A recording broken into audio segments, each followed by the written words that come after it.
Hello students, मैं अजय तिवारी आपका अपने यूट्यूब चैनल अध्ययन एकेडमी में एक बार फिर से स्वागत करता हूं।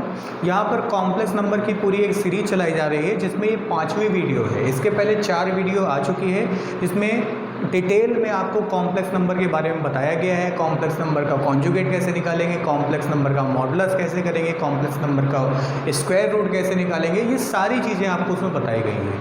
ठीक है, तो आप डिस्क्रिप्शन बॉक्स में जा करके उसके प्लेलिस्ट में जाएं और 1 बाय 1 सारी वीडियो को देखें, वरना आई बटन पर क्लिक करें और सारी वीडियो को देखें, तो इससे ये वीडियो और अच्छे से समझ में आएगी। यहाँ पर हम एक नए टॉपिक को डिस्कस करेंगे जिसका नाम क्या है, polar form of complex number. यहाँ पर हम पोलर फॉर्म पढ़ेंगे। अभी तक जितनी भी वीडियो में हमने चीज़ें डिस्कस की, अभी तक जो भी पढ़ाई हुई हमारे आपके बीच में, वो थी Cartesian form of complex number. अब हम पढ़ने जा रहे हैं polar form of complex number. तो polar form of complex number के लिए हमें एक दो टर्मिनोलॉजी मुझको पता होनी चाहिए। जैसे एक होता है आर्गुमेंट या एम्पलीट्यूड बोला जाता है बेटा, जिसको बोलते हैं हिंदी में कोणांक, और एक होता है बेटा मापांक जिसको बोलते हैं मॉडुलस। तो मॉडुलस को हम लोग डिस्कस कर चुके हैं, लेकिन फिर से मॉडुलस को डिस्कस करेंगे। और उसके पहले हम लोग यहाँ पर डिस्कस करेंगे क्रमित युग्म के बारे में, जिसको ordered pair of complex number बोलते हैं। ठीक है, तो आइए हम लोग क्रमित युग्म सीखते हैं। तो सीखते हैं ऑर्डर्ड पेयर बेटा। तो हम कॉम्प्लेक्स नंबर का ऑर्डर्ड पेयर निकालना चाहते हैं। तो कोई भी कॉम्प्लेक्स नंबर है तो वो किस फॉर्म में होता है, x प्लस आयोटा वाई के फॉर्म में होता है। कोई भी कॉम्प्लेक्स नंबर है किस फॉर्म में होगा, x प्लस आयोटा वाई के फॉर्म में होगा। जहाँ ये पार्ट क्या होता है, ये पार्ट होता है रियल नंबर ऑफ z और ये पार्ट होता है बेटा इमेजनरी नंबर ऑफ z। तो जब कभी भी हम लोग इसका ऑर्डर्ड पेयर निकालते हैं ना, क्रमित युग्म निकालते हैं, तो वो हमेशा रियल कॉमा इमेजनरी होता है। हमेशा क्रमित युग्म क्या होगा, रियल कॉमा इमेजनरी होगा। उसका रियल पार्ट लिखिए और इमेजनरी पार्ट लिखिए, और उसके आधार पर आप क्या बना सकते हैं, उसका ऑर्डर्ड पेयर बना सकते हैं। ठीक है, तो जैसे अगर हम कोई एक नंबर ले लें, कोई कॉम्प्लेक्स नंबर ले लें, एग्जाम्पल के लिए अगर हम कोई एक कॉम्प्लेक्स नंबर ले लें 2 + 5i बेटा। अगर 2 + 5i हमने एक कॉम्प्लेक्स नंबर ले लिया, तो बेटा इसमें रियल पार्ट क्या है, रियल पार्ट है 2, और इमेजनरी पार्ट क्या है, इमेजनरी पार्ट है बेटा 5। तो यहाँ पर ऑर्डर्ड पेयर क्या होगा, ऑर्डर्ड पेयर क्या होगा बेटा, ऑर्डर्ड पेयर जिसको हिंदी में बोलते हैं बेटा क्रमित युग्म। क्या बोलते हैं, क्रमित युग्म। तो इसका क्रमित युग्म क्या होगा, इसका क्रमित युग्म होगा रियल कॉमा इमेजनरी। क्रमित युग्म होगा रियल कॉमा इमेजनरी। इसका मतलब क्या है बेटा कि 2,5 होगा। इसका आंसर क्या आ जाएगा, 2,5 होगा। मान लीजिए एक दूसरा एग्जाम्पल देखते हैं। क्या लिखा हुआ है, लिखा हुआ है खाली i लिखा है बेटा। अगर i लिखा है और इसको ऑर्डर्ड पेयर में चेंज करना है, तो हम जानते हैं कि इसको 0 + i लिखा जा सकता है, जहां पर ये पार्ट क्या हो जाएगा बेटा, रियल पार्ट होगा, और यहाँ पर इमेजनरी पार्ट क्या होगा। तो जहां मल्टीप्लाई में कोई वैल्यू नहीं होती है, वहां पर मल्टीप्लाई में क्या होता है बेटा, 1 होता है। वहां पर मल्टीप्लाई में क्या होता है, 1 होता है। तो इसका क्रमित युग्म बेटा डायरेक्टली क्या आ जाएगा, 0,1 आ जाएगा। इसी तरीके से मान लीजिए कोई ऑर्डर्ड पेयर आपको गिवन है और आपसे बोला जाए कि आप कॉम्प्लेक्स नंबर लेकर के आइए। तो जिस तरीके से हम कॉम्प्लेक्स नंबर से रियल पार्ट और इमेजनरी पार्ट उठाते हैं और रियल कॉमा इमेजनरी लिखने पर ऑर्डर्ड पेयर आ जाता है, उसी तरीके से हम किसी भी ऑर्डर्ड पेयर में बेटा पहला पार्ट जो होता है वो होता है रियल, दूसरा पार्ट जो होता है वो इमेजनरी, और कॉम्प्लेक्स नंबर जो होता है वो रियल प्लस आयोटा और साथ में इमेजनरी पार्ट होता है। तो यहाँ पर रियल की जगह बेटा रियल लिख दीजिए और इमेजनरी की जगह इमेजनरी पार्ट लिख दीजिए। तो इसका आंसर सिंपली क्या आ जाएगा, z = 2 - 3i हो जाएगा। इतनी बात समझ में आ गई होगी। तो ऑर्डर्ड पेयर हमको जानना बहुत ज़रूरी था। किसी भी कॉम्प्लेक्स नंबर का पोलर फॉर्म निकालने के लिए ऑर्डर्ड पेयर, आर्गुमेंट या एम्पलीट्यूड जिसको हिंदी में बोलते हैं कोणांक, और मॉडुलस की बहुत ज़रूरत होती है। ठीक है, तो आइए हम लोग देखते हैं। ऑर्डर्ड पेयर देख चुके हैं, अब थोड़ा सा हम लोग देखेंगे मॉडुलस जिसको बोलते हैं हिंदी में मापांक, और आर्गुमेंट देखेंगे। तो आइए देखते हैं कैसे सॉल्व करते हैं।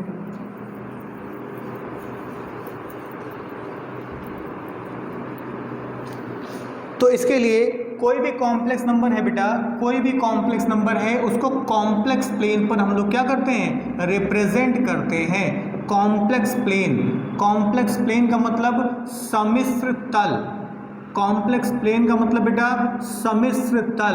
कोई भी कॉम्प्लेक्स नंबर होगा उसको सम्मिश्र तल पर हम लोग रिप्रेजेंट करेंगे। जैसे x प्लस आई वाई होता था, आपने x एक्सिस और y एक्सिस पढ़ी थी, इसी तरीके से इसकी भी x एक्सिस और y एक्सिस होती है। इसको कॉम्प्लेक्स प्लेन के साथ साथ आर्गन प्लेन भी बोलते हैं, आर्गन प्लेन भी बेटा इसको बोला जाता है। कॉम्प्लेक्स प्लेन भी है ये, और साथ में इसको आर्गन प्लेन भी बोलते हैं। कॉम्प्लेक्स प्लेन के साथ आर्गन प्लेन भी बोला जाता है, सम्मिश्र तल बोला जाता है। तो जैसे कार्टेशियन प्लेन में हम लोग पढ़ते थे x और y, इसी तरीके से बेटा यहाँ पर भी x और y होगा, लेकिन ये x इस जगह पर क्या है, ये x इस जगह पर रियल है, और ये y इस जगह पर क्या है, ये y इस जगह पर इमेजनरी है। तो अगर ये इमेजनरी है तो अब ये x एक्सिस नहीं कहलाएगी, ये कहलाएगी बेटा रियल एक्सिस। ये क्या कहलाएगी, रियल एक्सिस होगी। और इसी तरीके से ये अब इमेजनरी एक्सिस होगी बेटा, ये क्या होगी, इमेजनरी एक्सिस होगी। ये रियल एक्सिस हो गई और ये इमेजनरी एक्सिस हो गई। मान लीजिए कि कोई हमारा कॉम्प्लेक्स नंबर है x प्लस आई वाई, कोई कॉम्प्लेक्स नंबर है x प्लस आई वाई, तो ये क्या होगा, ये अगर मान लीजिए ये पॉइंट हमने कंसीडर कर लिया P, तो ये हो गया x और ये हो गया y। x और y क्या बताते हैं कि x पर आप कितनी डिस्टेंस कवर करेंगे। x एक्सिस पर आप अगर x डिस्टेंस कवर करेंगे ना तब आपको x मिल जाएगा। y एक्सिस पर जब आप y डिस्टेंस कवर करेंगे ना तो आपको y मिल जाएगा। अगर इनको यहाँ से मिला दिया जाए बेटा तो यही हमारा होता है मापांक। इसी को बोला जाता है बेटा मापांक या मॉडुलस बोला जाता है। इस पॉइंट की ओरिजिन से जो डिस्टेंस लाई जाती है इसी को मापांक बोलते हैं या मॉडुलस बोलते हैं। और ये जो लाइन, ये ओपी लाइन रियल एक्सिस के साथ जो एंगल बनाती है ना, इसी को कोणांक बोला जाता है। इसी को क्या बोला जाता है, कोणांक बोला जाता है। तो r क्या है, यहाँ पर r है मापांक, r क्या है, मापांक जिसको बोलते हैं मॉडुलस। r क्या है, मापांक जिसको बोलते हैं बेटा मॉडुलस। और थीटा क्या है, कोणांक होता है बेटा। थीटा क्या होता है, कोणांक जिसको बोलते हैं आर्गुमेंट या एम्पलीट्यूड। आर्गुमेंट या एम्पलीट्यूड बोला जाता है बेटा, आर्गुमेंट या एम्पलीट्यूड। तो आर्गुमेंट या एम्पलीट्यूड बोलेंगे। क्या होगा, ये जो OA-OP लाइन होगी, मतलब उस पॉइंट को ओरिजिन से मिलाने वाली जो लाइन होगी वो रियल एक्सिस के साथ जो एंगल बनाती है उसी को बोला जाता है कोणांक या आर्गुमेंट। और इसकी जो लेंथ होती है टोटल, उसी को बोला जाता है क्या, उसी को बोला जाता है बेटा, इसको अगर ये y है तो ये y हो जाएगा, उसी को बोला जाता है बेटा कोणांक। तो देखिए बड़े आसानी से अब आप यहाँ पर इसको सॉल्व कर सकते हैं। कैसे सॉल्व कर सकते हैं, इस ट्राइंगल पर अगर नज़र डालिएगा आप, in triangle PMO, in triangle PMO बेटा पाइथागोरस अप्लाई कर दीजिए। अगर पाइथागोरस अप्लाई करेंगे तो r का स्क्वायर बराबर मतलब hypotenuse square equal perpendicular square plus base square हो जाएगा। और इस तरीके से सॉल्व होकर क्या आ जाएगा, x square plus y square, जिसको आप क्या बोलते हैं, मॉड जेड भी बोलते हैं। ठीक है, एक तरीके से आप इसको और समझ सकते हैं कि x मेरा कौन सा पार्ट है, रियल पार्ट है, और y मेरा कौन सा पार्ट है, इमेजनरी पार्ट है। इसका मतलब इन रूट रियल पार्ट का स्क्वायर और इमेजनरी पार्ट का स्क्वायर का जो सम होता है उसी को बोला जाता है बेटा मॉडुलस, जिसको किससे रिप्रेजेंट करते हैं, स्मॉल r से रिप्रेजेंट करते हैं। इसी तरीके से अगर हमें कोणांक लेकर के आना है ना तो हम यहाँ पर लगा देंगे बेटा टेन थीटा। कोणांक लाना है तो इसमें लगा दीजिए टेन थीटा, तो टेन थीटा बराबर हो जाएगा x upon y. Tan theta बराबर क्या हो जाएगा, x अपॉन वाई। तो थीटा बराबर क्या हो जाएगा बेटा, tan inverse y upon x। Tan inverse y upon x, जहाँ पर y आपका क्या है, y हमारा है इमेजनरी पार्ट और x आपका क्या है, x है हमारा रियल पार्ट। तो आप दूसरे तरीके से बोल सकते हैं कि किसी भी रियल इमेजनरी और रियल पार्ट के डिवाइड करके उसका अगर टेंजेंट ले लेते हैं बेटा तो वो हमारा क्या बन जाता है, एम्पलीट्यूड बन जाता है, एम्पलीट्यूड बन जाता है, जिसको हिंदी में बोला जाता है बेटा कोणांक। हिंदी में क्या बोला जाता है, कोणांक। हम लोग कार्टेशियन प्लेन क्यों हम लोग कॉम्प्लेक्स प्लेन क्यों पढ़ रहे हैं, क्योंकि जब कभी भी हम लोग ये देखते हैं कि कोई भी आपकी कार्टेशियन फॉर्म दे रखी है उसको पोलर फॉर्म में कन्वर्ट करना है, तो कभी कदार ऐसा होता है कि एंगल सेम आ जाया करते हैं। मान लीजिए दो क्वेश्चन ले लें तो दोनों के एंगल हो सकता है सेम आ जाए। जैसे सपोज कीजिए कि कहीं पर 2 और 3 आया है, मान लीजिए 2 + 3 आई है और -2 - 3 आई है बेटा। तो अब अगर हम इनका थीटा निकालेंगे ना, अगर हम इसका थीटा निकालेंगे तो tan इनवर्स क्या हो जाएगा, 3/2 हो जाएगा। और यहाँ पर भी थीटा जो है वो tan इनवर्स 3/2 ही आएगा बेटा। निगेटिव और निगेटिव कैंसिल हो जाएंगे तो 3/2 आएगा बेटा। लेकिन ये वाला जो एंगल होगा वो थर्ड क्वाड्रेंट में लाई करेगा और ये वाला जो होगा वो फर्स्ट क्वाड्रेंट में लाई करेगा।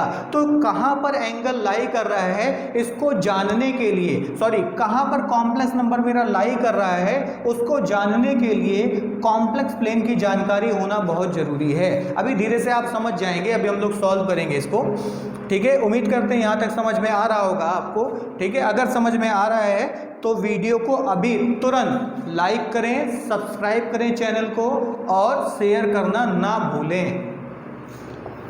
आइए अब हम लोग पोलर फॉर्म पे आते हैं बेटा। अब हम लोग पढ़ेंगे polar form of complex number और वहाँ फिर से आपको हम बताएंगे कि क्यों हम लोग कार्टेशियन प्लेन की जानकारी कॉम्प्लेक्स प्लेन की हमको जानकारी होनी चाहिए, क्या मकसद है उसका। एक बात और ध्यान रखेंगे हम लोग, क्या ध्यान रखेंगे,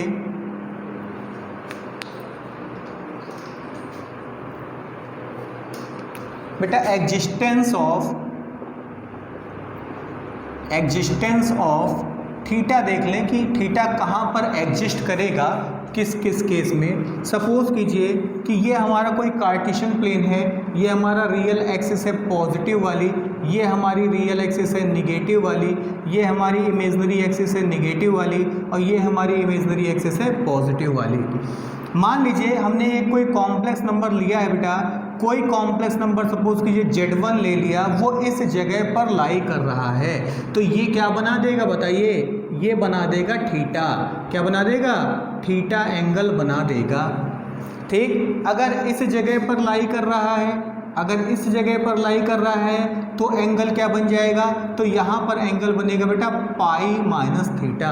इस जगह पर अगर पॉइंट लाई कर रहा है तो एंगल क्या बन जाएगा, पाई माइनस थीटा। यहाँ से क्या बनाएगा, पाई माइनस थीटा बना देगा। कोई दिक्कत परेशानी। दूसरी चीज़ बेटा, अगर इस जगह पर लाई कर जाए मेरा पॉइंट, ये पॉइंट अगर इस जगह पर लाई कर जाए तो हम यहाँ निगेटिव में पाई माइनस थीटा लिखेंगे, और इस जगह पर अगर लाई कर जाएगा तो हम क्या लिखेंगे बताइए, हम यहाँ पर लिख देंगे निगेटिव का थीटा। यहाँ पर हम क्या लिखेंगे, निगेटिव का थीटा। ध्यान रखिएगा, इस एंगल को हम कोई नाम दे देते हैं, सपोज कीजिए फाई नाम दे दें, ये फाई नाम दे दिया, इसको भी हमने फाई नाम दे दिया है, तो यहाँ पर भी फाई की वैल्यू क्या हो जाएगी, थीटा हो जाएगी। मान लीजिए थीटा अगर हम ले करके आ रहे हैं और थीटा हमारा आ रहा है पॉजिटिव, लेकिन लाई कहाँ पर कर रहा है, वो पॉइंट लाई कर रहा है इस जगह पर, उसके क्वाड्रेंट जो है, उसके पॉइंट जो है वो इस जगह पर लाई कर रहे हैं, तो थीटा भले पॉजिटिव है लेकिन हमको क्या लाना पड़ेगा, माइनस में थीटा लिखना पड़ेगा। मान लीजिए पॉइंट मेरा इस जगह पर लाई करे तो थीटा कुछ भी हो, लेकिन आप उसको क्या लिखेंगे, पाई माइनस थीटा लिखेंगे हमेशा। इस जगह पर मान लीजिए लाई कर रहा हो तो थीटा कुछ भी हो, आप क्या करेंगे, पाई माइनस थीटा में माइनस लगा देंगे। आइए एक एक करके इन क्वेश्चंस को देखेंगे, आइए एक एक करके क्वेश्चंस को देखते हैं। पहले हम लोग लिखते हैं polar form of complex number. Polar form of complex number. तो polar form of complex number क्या होता है बेटा, z इक्वल होता है r cos theta plus i sin theta.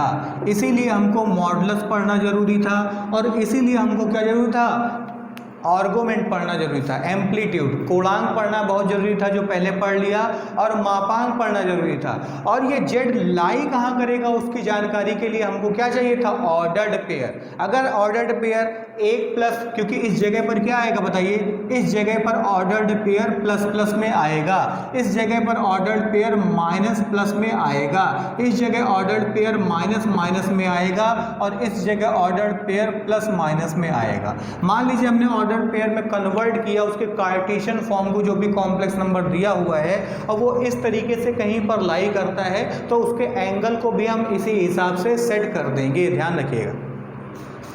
तो ये जरूरी बातें थी। अब हम लोग क्या करेंगे, एक एक करके चीज़ों को सॉल्व करेंगे, एग्जाम्पल उठाएंगे और क्वेश्चन को करके देखेंगे, ठीक है। तो ये है हमारा कॉम्प्लेक्स नंबर, जहाँ पर फिर से लिख देते हैं आर क्या है, मॉडुलस होता है। मॉडुलस का मतलब रियल पार्ट का स्क्वायर और इमेजनरी पार्ट का स्क्वायर, और थीटा क्या होता है, कोणांक होता है। इसका मतलब इमेजनरी पार्ट अपॉन रियल। ये सारी वैल्यू उठा के यहाँ जैसे ही रखेंगे, कोई भी Cartesian form of complex number होगा वो कन्वर्ट हो जाएगा polar form of complex number में।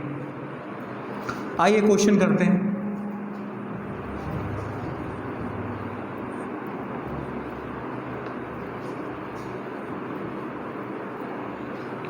जैसे एक क्वेश्चन उठाते हैं बेटा,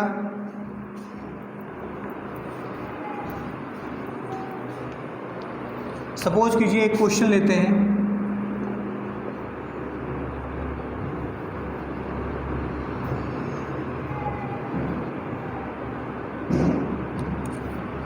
z इक्वल 3 + 4i। मान लीजिए ये क्वेश्चन हमने ले लिया 3 + 4i बेटा, तो इसका रियल पार्ट क्या है, इसका रियल पार्ट है 3, इसका इमेजनरी पार्ट क्या है, तो इसका इमेजनरी पार्ट है बेटा 4। इसका ऑर्डर्ड पेयर क्या होगा, तो इसका ऑर्डर्ड पेयर होगा ना बेटा, इसका ऑर्डर्ड पेयर होगा रियल कॉमा इमेजनरी से 3, 4 होगा। इसका इसका ऑर्डर्ड पेयर क्या होगा, रियल कॉमा इमेजनरी से 3, 4 होगा। इस हिसाब से अगर हम मापांक निकालना चाहें, इसका मॉडुलस लेकर के आए, तो वो होता है रियल पार्ट का स्क्वायर और इमेजनरी पार्ट का स्क्वायर। तो 3 का स्क्वायर प्लस 4 का स्क्वायर, तो r बराबर हो जाएगा बेटा 25, और आंसर आ जाएगा इसका मॉडुलस का 5। ये क्या है, मापांक है, मॉडुलस है बेटा, ये क्या है, मॉडुलस है। ये कॉम्प्लेक्स नंबर का सम्मिश्र संख्या का मापांक है। इसी तरीके से हम लोग थीटा लेकर के आएंगे। थीटा क्या होता है, tan inverse imaginary upon real, tan inverse imaginary upon real. तो tan इनवर्स कितना हो जाएगा, 4/3। अब ये 4/3 वैल्यू तो मुझको पता है नहीं, इसलिए थीटा हम एज इट इज़ कंसीडर कर लेंगे। तो यहाँ पर थीटा क्या होगा बेटा, थीटा है एम्पलीट्यूड। थीटा क्या है, एम्पलीट्यूड या कोणांक क्या है, tan इनवर्स 4/3। अब अगर हम polar form of complex number निकालें, अगर हम पोलर फॉर्म निकालें इसकी, पोलर फॉर्म क्या होगा, z इक्वल r ब्रैकेट में cos theta plus i sin theta, z equal r bracket में cos theta plus i sin theta. तो यहाँ पर क्या आएगा, r की जगह बेटा r की वैल्यू रख दीजिए 5 और लिख दीजिए cos theta plus i sin theta. क्यों लिख दिया, क्योंकि थीटा जो है वो देखने में ठीक नहीं लग रहा है, तो हम डायरेक्ट ऐसे भी साइड में लिखा सकते हैं क्या, कि where theta equal tan inverse, where theta equal tan inverse 4/5, where theta equal tan inverse 4/5। तो इस तरीके से हमने क्या किया, इसको कन्वर्ट कर लिया। आइए एक क्वेश्चन और देखते हैं, इसको पॉज करके आप नोट कर लें। एक नेक्स्ट क्वेश्चन देखते हैं। z इक्वल बेटा दे रखा है 3 - का √3i। माइनस रूट 3i बेटा। अब इसको सॉल्व करें तो सबसे पहले इसको ऑर्डर्ड पेयर में कन्वर्ट करें। तो रियल पार्ट बेटा इसमें क्या है, इसका रियल पार्ट है 3, इमेजनरी पार्ट क्या है, इमेजनरी पार्ट है माइनस का रूट 3। रियल पार्ट है 3, इमेजनरी पार्ट है माइनस का रूट 3। तो इसका ऑर्डर्ड पेयर क्या होगा बेटा, इसका ऑर्डर्ड पेयर जो होगा वो होगा real comma imaginary 3 comma minus का 3 कॉमा माइनस 3। तो अब बताइए कि ये कहाँ पर लाई कर रहा है, बताएं। तो ये लाई करेगा, इमेजनरी पार्ट इसका निगेटिव है तो ये पॉइंट कहीं यहाँ पर लाई करेगा। जेड मेरा कहाँ लाई कर रहा है, इस जगह पर लाई कर रहा है, ठीक है। तो हम क्या करेंगे, नॉर्मली चीज़ों को सॉल्व कर लेंगे, निगेटिव नेगेटिव हटा के डायरेक्ट थीटा लेकर के आएंगे। क्यों, क्योंकि अभी कुछ देर पहले से हम लोगों ने पढ़ा है तो देखा है कि इस जगह के पॉइंट को ही हमने थीटा कंसीडर किया था। अब इस जगह पर क्या होता है, प्लस और प्लस होता है, तो कभी गलती ना हो इसलिए हम लोग यहाँ पर रियल और इमेजनरी में साइन को कंसिडर नहीं करेंगे। क्यों, अगर हम साइन को कंसिडर करेंगे तो हो सकता है हमसे गलतियाँ हो जाएँ। हम साइन इसका कंसिडर नहीं करेंगे, हम ऐसे डायरेक्ट एंगल लेकर के आएंगे, और डायरेक्ट एंगल लेकर के आएंगे तो जो मेरा रिक्वायर्ड जेड है ना, देखिए यहाँ जेड नहीं लिखा है, ये हम समझाने के लिए आपको थीटा लिख दिए, यहाँ पर जेड नहीं लिखा है, जेड इस जगह पर लिखा है, मतलब जेड मेरा इस जगह पर है।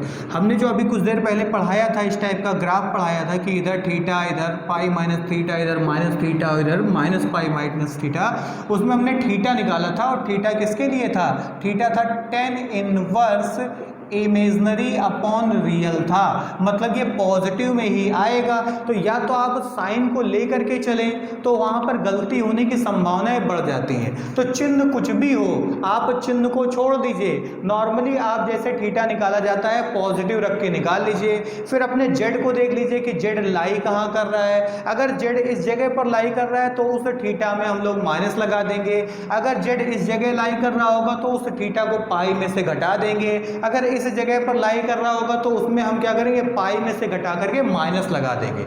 तो वहां पर हमने थीटा लेकर के चले थे, थीटा के बिहाफ पर सारी चीजें आपको बताई थी। तो इस जगह पर जो एंगल होगा ना फाई, वो क्या हो जाएगा, माइनस का थीटा हो जाएगा। इस जगह पर जो एंगल होगा वो किसके बराबर हो जाएगा, माइनस के थीटा के इक्वल। तो आइए हम लोग यहाँ पर पोलर फॉर्म में इसको सॉल्व करते हैं।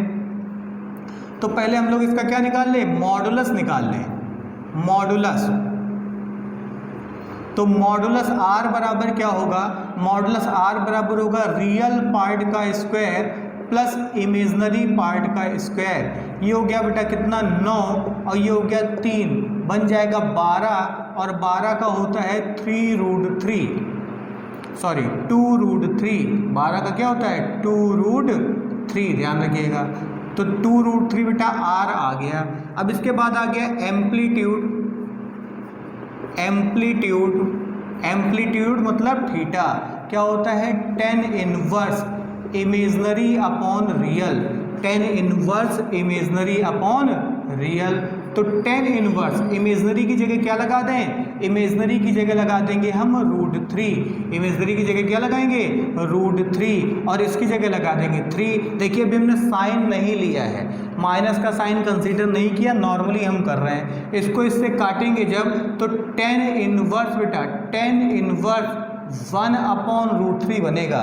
1 अपॉन रूट 3, tan इनवर्स में 10 में किसकी वैल्यू होती है बताएं, 10 में ये बेटा 60 की वैल्यू होती है, पाई बाई 6 की वैल्यू हो गई। तो थीटा क्या आ जाएगा बताइए, थीटा आ जाएगा बेटा पाई बाई 6। लेकिन हमारा जो जेड है वो बिलोंग कहाँ कर रहा है, जेड हमारा बिलोंग कर रहा है कहाँ पर, फोर्थ क्वाड्रेंट में। तो जब फोर्थ क्वाड्रेंट में बिलोंग कर रहा है तो हम लोग पोलर फॉर्म कैसे निकालेंगे, पोलर फॉर्म कैसे निकाली जाएगी, पोलर फॉर्म निकाली जाएगी z equal r cos phi plus i sine phi.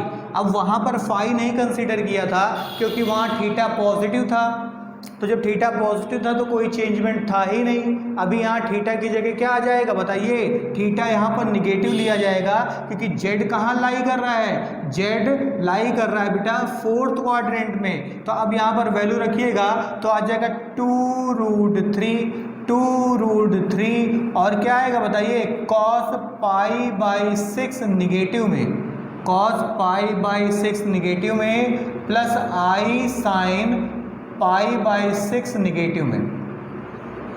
अब यहाँ से क्या आ जाएगा 2√3 बेटा 2√3 और कॉस में वैल्यू निगेटिव होती नहीं है तो ये हो जाएगा पाई बाई 6 और साइन में निगेटिव होती है तो निगेटिव बाहर आ जाएगा निगेटिव पाई बाई 6। तो इस तरीके से हमारी पोलर फॉर्म आ गई। इस बात को ध्यान रखिएगा, ये जेड बहुत काम का है, ये ऑर्डर्ड पेयर बहुत काम का है, इससे आपको चीज़ें पता चलेंगी। अक्सर बच्चों से एंगल ही गलत हो जाते हैं पोलर फॉर्म निकालने में, तो एंगल अब आपके कभी गलत नहीं होंगे क्योंकि हम वहाँ साइन को कंसीडर करके ही नहीं चलेंगे, हम उस ऑर्डर्ड पेयर को कंसीडर करके चलेंगे कि वो ऑर्डर्ड पेयर जा कहाँ रहा है। अगर वो चौथे में जा रहा है तो माइनस थीटा लगा देंगे, सेकंड में जा रहा है तो पाई माइनस थीटा, थर्ड में जा रहा है तो पाई माइनस थीटा में माइनस इंक्लूड कर देंगे आगे। तो उम्मीद करते हैं चीज़ें आपको समझ में आ रही होंगी। ठीक है, एक क्वेश्चन और देख लेते हैं। वीडियो को पॉज करके नोट कर लें।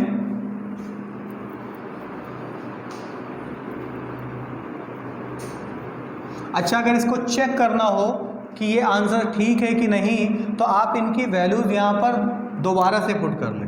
तो चलिए पुट करके देख लेते हैं। तो कॉस के अंदर जो वैल्यू होती है बेटा, कॉस के अंदर जो पाई बाई 6 वैल्यू होती है उसका मान क्या होता है 2/√3/2 होता है बेटा। और इसकी वैल्यू क्या होती है, इसकी वैल्यू होती है 1/2, तो 1/2 रख दिया। अब बेटा जैसे ही इसका अंदर मल्टीप्लाई करोगे ना तो 2√3/√3/2, यहाँ पर 2√3/2 इंटू आई, तो इससे ये कैंसिल, इससे ये कैंसिल, √3 और √3 का मल्टीप्लाई होगा तो आ जाएगा 3 और ये हो जाएगा √3i। तो इस तरीके से आप अपने आंसर को भी चेक कर सकते हैं। ठीक है, तो आप इस तरीके से कार्टेशियन से पोलर और पोलर में अगर एंगल रख देते हैं और सॉल्व कर पाते हैं तो उससे आप कार्टेशियन फॉर्म में कन्वर्ट कर सकते हैं। आइए एक क्वेश्चन और देखते हैं। z इक्वल माइनस में 1 प्लस में आई, माइनस में 1 प्लस में आई बेटा। अब यहाँ पर जो रियल पार्ट है -1, इमेजनरी पार्ट है बेटा 1, क्योंकि आयोटा के साथ कुछ भी नहीं लिखा हुआ है तो इमेजनरी पार्ट हो गया बेटा 1। अब यहाँ ऑर्डर्ड पेयर जो होगा, ऑर्डर्ड पेयर, तो ऑर्डर्ड पेयर बेटा यहाँ पर क्या होगा, क्रमित युग्म अगर बनाएं तो -1,1 होगा। ठीक है, अगर हम यहाँ पर r बनाएं तो -1 का स्क्वायर और 1 का स्क्वायर, तो ये 1 + 1 ये हो जाएगा √2। इसी तरीके से अगर थीटा बनाएं तो tan इनवर्स होगा इमेजनरी अपॉन रियल होगा, तो tan inverse imaginary upon real. हमने बोला कि यहाँ साइन आप कंसीडर मत कीजिए, साइन कंसीडर करेंगे तो गलत हो जाएगा। ठीक, क्योंकि हम लोग क्या कर रहे हैं, हम लोग तो कार्टेशियन, हम तो क्वाड्रेंट के थ्रू इसके एंगल को क्या करेंगे, कैलकुलेट करेंगे। तो बेटा ये 10 में किसकी वैल्यू होती है, तो ये 10 में वैल्यू होती है π/4 की, तो थीटा कितना आ गया, π/4 आ गया।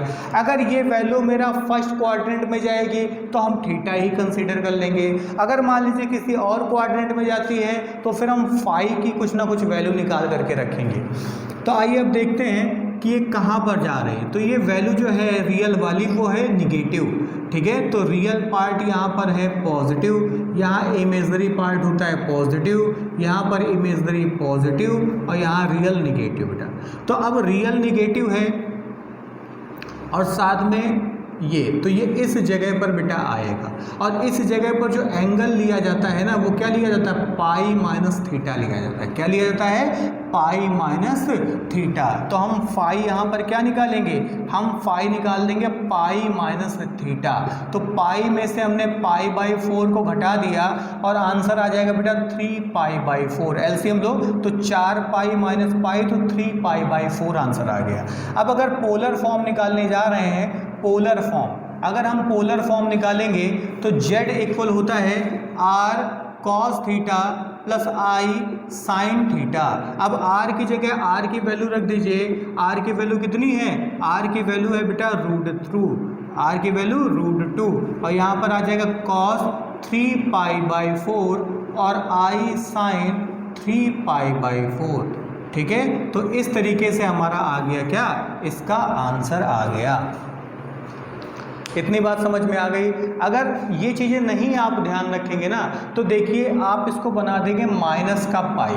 अगर आप इसको माइनस का पाई बना देंगे तो ठीक है, माइनस पाई तो बेटा फिर इस वाले में भी आ जाएगा, तो दोनों के एंगल सेम हुए क्या, तो यहाँ पर यही गलत हो जाता है। तो आप थीटा कभी भी कंसीडर मत करें, मतलब थीटा ना लेकर के चलें, थीटा वैसे ही निकाल लें बगैर साइन को कंसीडर किए हुए, साइन को मत लीजिए, आप वैसे ही सॉल्व कर लीजिए। जो भी आए फिर आप देखिए जेड कहाँ पर लाई कर रहा है, जिस क्वाड्रेंट पर जेड हमारा लाई कर रहा है उसके हिसाब से हम अपने एंगल को कन्वर्ट कर देंगे, उसके हिसाब से हम अपने एंगल को कन्वर्ट कर लेंगे। तो उम्मीद करते हैं वीडियो में बताई गई सारी चीज़ें आपको बहुत अच्छे से समझ में आ रही होंगी। अगर अच्छे से समझ में आ रही हैं तो चैनल को सब्सक्राइब करें, वीडियो को लाइक करें और शेयर करना बिल्कुल मत भूलें। कल हम फिर मिलेंगे एक नई वीडियो के साथ, तब तक के लिए नमस्कार।